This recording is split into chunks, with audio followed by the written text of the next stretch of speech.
जिस दिन तुम्हें मेरी असली पहचान पता चलेगी, उस दिन दर्द से तुम्हारे हाथ काम जाएंगे। आज तुम जो कर रहे हो वो सिर्फ एक लड़की के साथ नहीं, पूरे सिस्टम के साथ धोखा है। जल्दी घर आ जाओ, पूरा घर रोशनी से भर गया है। भैया की शादी है, सब हमको ही ढूंढ रहे हैं। 2 साल बाद अपने गांव देकर लौट रही हूँ। इस बार सिर्फ घने इंसान से मिलकर घर लौटूंगी। दीदी दीदी दीदी, आप जा रही हो? मुझे भी पता चला, मैं बस ये देने आया था। बॉर्डर पर हूँ, रोज गोली की आवाज सुनता हूँ, पर माँ की याद सबसे ज्यादा सताती। हम देश की रीढ़ होते हैं, माँ तक चिट्ठी पहुँचाना मेरी जिम्मेदारी है। दीदी वापस आ जाना। देश की रक्षा करने वाले कभी अकेले नहीं होते। स्टेशन से बाहर निकलते ही शाम की ठंडी हवा चेहरे से टकराई, लेकिन पेट की हल्की सी जलन ने ध्यान खींच लिया। उसने चारों तरफ नजर घुमाई। चमचमाती दुकानों के बीच एक कोने में पीले बल्ब की रोशनी में चमकता छोटा सा पानी पूरी का ठेला दिखा। वही ठेला जहां से भाप उठती हुई चटनी की खुशबू हवा में घुल रही थी। उसके होठों पर हल्की मुस्कान आई। आज कुछ सड़क का स्वाद लेते हैं, उसने खुद से कहा, और कदम अपने आप उसी तरफ बढ़ गए। वो ठेले के पास रुकी। भैया, 20 रुपए की पानीपुरी देना। ठेले वाला जैसे किसी खास ग्राहक को देख लिया हो, खुशी से उछल पड़ा। हाथ तेजी से चलने लगे। कुरकुरी पूरी में मसालेदार आलू, खट्टी मीठी चटनी और ठंडा पानी भरते हुए बोला, बहन जी, आज की पहली सर्विस आपके नाम। पहली पूरी मुंह में रखते ही उसकी आंखें चमक उठीं। वाह, इतना स्वाद! बड़े बड़े होटल वाले भी शर्मिंदा हो जाएं। ठेले वाला गर्व से सीना चौड़ा कर खड़ा हो गया। आसपास खड़े लोग भी मुस्कुरा उठे। पल भर के लिए सब कुछ शांत, हल्का और खुशहाल लग रहा था। लेकिन तभी एक तेज ब्लेक की चीख जैसी आवाज गूंजी। धूल उड़ती हुई रुकी। सड़क पर सन्नाटा छा गया। ओए, किसने कहा था यहां ठेला लगाने को? 2 पुलिस वाले गाड़ी से उतरे। उनकी भारी बूटों की आवाज जमीन पर हथौड़े की तरह पड़ रही थी। ठेले वाला घबरा गया, हाथ कांपने लगे। पानी की कटोरी हिल गई। साहब, रोज का गुजारा है, उसकी आवाज टूटती हुई निकली। एक सिपाही आंखें तरेड़ते हुए आगे बढ़ा। ज्यादा ड्रामा मत कर, 5000 निकाल। ठेले वाले का चेहरा सफेद पड़ गया। साहब, इतना पैसा कहां से लाऊं? बच्चों की फीस बाकी है। तभी वो लड़की आगे आई। उसकी आंखों में डर नहीं, सीधी आग थी। आप वर्दी में हैं, लुटेरे नहीं। गरीब से वसूली करना कानून नहीं होता। एक सिपाही ठहाका मारकर हंसा। मैडम, हम रोज ऐसे 100 सुधारते हैं। वो उसकी आंखों में आंख डालकर बोली, सुधारना और कुचलना अलग बात होती है। कुर्सी ताकत नहीं देती, जिम्मेदारी देती है। हवा भारी हो गई। आसपास खड़े लोग सांस रोककर देखने लगे। बहुत बोल रही है, एक सिपाही आगे बढ़ा। थानेदार को बुलाओ। उसकी आवाज शांत थी, लेकिन उसमें बिजली की ताकत थी। कुछ देर में एक मोटा सा इंस्पेक्टर आया। उसकी बेल्ट तनी हुई थी, चेहरे पर घमंड की परत जमी थी। क्या हंगामा है? सर, ये लड़की हमें ज्ञान दे रही है। इंस्पेक्टर ने लड़की को ऊपर से नीचे तक देखा, जैसे इंसान नहीं कोई सामान हो। ज्यादा स्मार्ट बन रही हो? वो बिना आवाज ऊंची किए बोली, स्मार्ट नहीं, जागरूक हूं। अचानक थप्पड़ की तेज आवाज गूंजी। भीड़ में सन्नाटा फट गया। वो एक पल को हिली, फिर सीधे खड़ी हो गई। आंखें और ज्यादा तेज चमक उठीं। तूने मुझे मारा? पकड़ो इसे, इंस्पेक्टर चिल्लाया। लोग जमा होने लगे। कोई मोबाइल निकालने लगा, कोई सहम गया। ठेले वाला कांपते हुए पीछे हट गया। वो लड़की ऊंची आवाज में बोली, आज तुम मुझे पकड़ रहे हो, कल यही हाथ कांपेंगे। जेल में डालो इसे। हथकड़ी की ठंडी धातु उसकी कलाई से टकराई। आवाज गूंजी, क्लिक।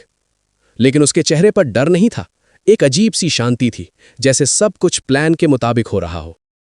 गाड़ी में बैठते वक्त उसने आखिरी बार पलट कर देखा। उसकी नजरें सीधे इंस्पेक्टर पर टिकी थी। वो धीमी लेकिन भारी आवाज में बोली, आज तुमने जिस औरत को बंद किया है, वही तुम्हारी वर्दी उतार देगी। गाड़ी का दरवाजा बंद हुआ। सायरन बजा। भीड़ पीछे छूट गई और हवा में एक सवाल तैरता रह गया। क्या ये एक आम लड़की थी या किसी बड़े तूफान की शुरुआत? थाने के अंदर का माहौल अचानक सघन और तनावपूर्ण हो गया। चारों दीवारों में सन्नाटा गूंज रहा था। केवल उसकी सांसों की आवाज और हथकड़ी की खनक कानों में पड़ रही थी। इंस्पेक्टर अपने चारों ओर ऊबड़ खाबड़ फर्श पर कदम रखता हुआ आया। उसकी आंखों में अब घबराहट साफ दिखाई दे रही थी। अब फोन किसे कर रही है? उसने आवाज में गुस्सा और डर मिलाकर पूछा। वो धीरे मुस्कुराई। उसकी मुस्कान में डर नहीं, बल्कि ठोस आत्मविश्वास और चुनौती का संकेत था। कोई नहीं आएगा, इंतजार करो। तभी अचानक थाने के बाहर से सायरन की तेज आवाज गूंजी। धूल उड़ती हुई खिड़कियों के कांच पर टकराई। इंस्पेक्टर की आंखें फट पड़ी। सर, बाहर सेना की गाड़ियां हैं। कितनी? उसकी आवाज कांपने लगी। बहुत सारी। इंस्पेक्टर तेजी से बाहर भागा और चारों तरफ जवानों की आहट, भारी बूटों की आवाज और रेडियो की खनक गूंजने लगी। पूरी चौकी घेर लो, किसी कमांडर ने आदेश दिया। फिर मेजर की ठंडी, सख्त पर प्रभावशाली आवाज गूंजी। इस थाने में एक सीनियर आर्मी ऑफिसर को अवैध रूप से बंद किया गया है। इंस्पेक्टर का चेहरा सफेद पड़ गया, हाथ कांप रहे थे। कौन? कैप्टन काव्या राठौर। वो लड़की? उसकी सांसें तेज हो गईं। हां। तुरंत लॉकअप खोलो। दरवाजा भारी आवाज के साथ खुला। वो कदम कदम से बाहर आई। उसकी वर्दी, उसका सलाम, उसकी आत्मा, सब कुछ निर्भीक और निर्णायक था। जय हिंद मैडम, जवानों ने एक साथ बोला। जय हिंद। उसने पल भर ठहरी, फिर आवाज भारी कर दी।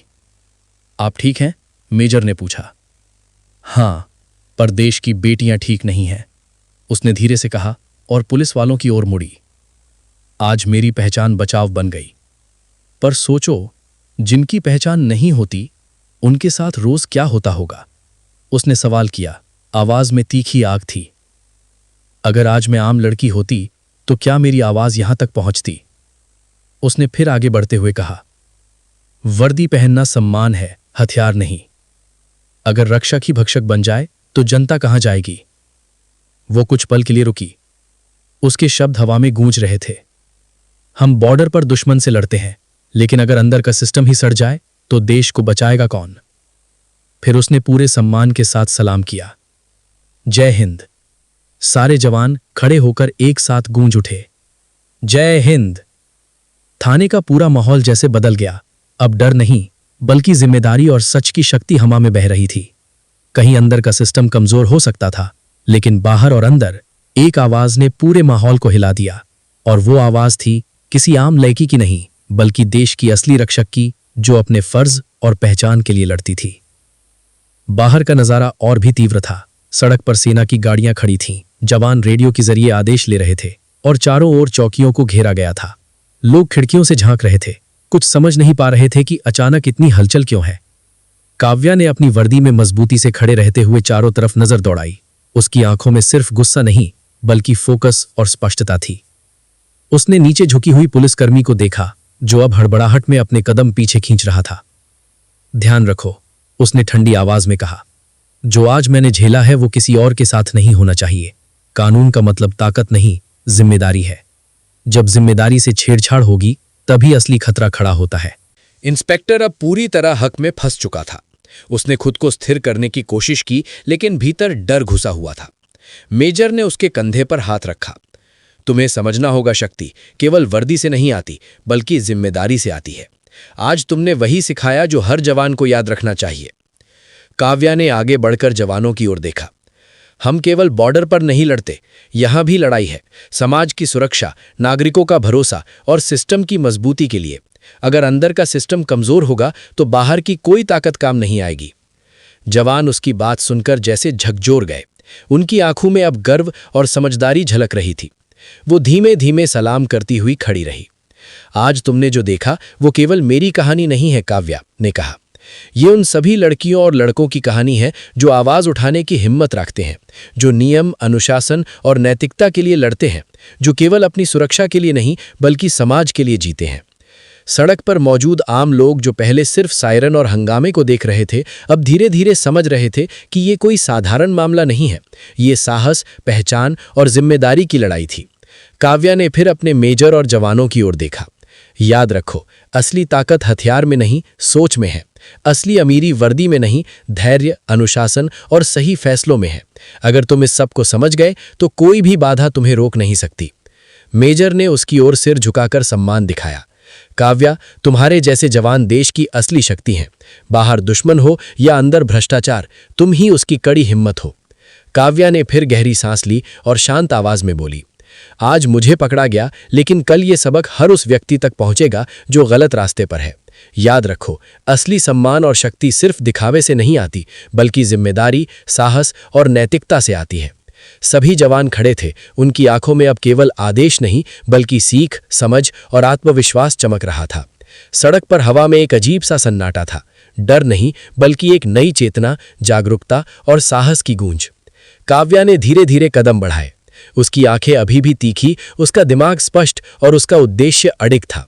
वो जानती थी कि ये केवल एक लड़ाई थी, लेकिन असली जंग अभी बाकी थी, भीतर की सोच, समाज की सुरक्षा और देश की असली ताकत के लिए। और इस लड़ाई का संदेश हर उस इंसान तक पहुंचना था जो दिखावे के पीछे खो गया था। जो समझ गया वही विजेता था। सायरन की आवाज अब धीरे धीरे शांत हो रही थी, लेकिन काव्या का संदेश हवा में गूंजता रहा। शक्ति, सम्मान और अमीरी सिर्फ दिखावे में नहीं है। जो समझेगा वही बजाएगा, जो जागरूक होगा वही जीतेगा। सड़क पर खड़े लोग, जवान और पुलिसकर्मी सभी ने एक बार फिर सलाम किया। ये केवल सलाम नहीं था, ये उस चेतना का प्रतीक था जो काव्या ने पैदा की थी। और फिर बिना किसी शोर के काव्या ने चुपचाप अपनी गाड़ी की ओर बढ़ते हुए कहा, असली लड़ाई केवल वही खत्म होती है जहां जागरूकता, साहस और जिम्मेदारी जीतती है, बाकी सब सिर्फ दिखावा है। सायरन की आखिरी गूंज में उसकी आवाज, उसका साहस और उसका संदेश सब कुछ गूंज रहा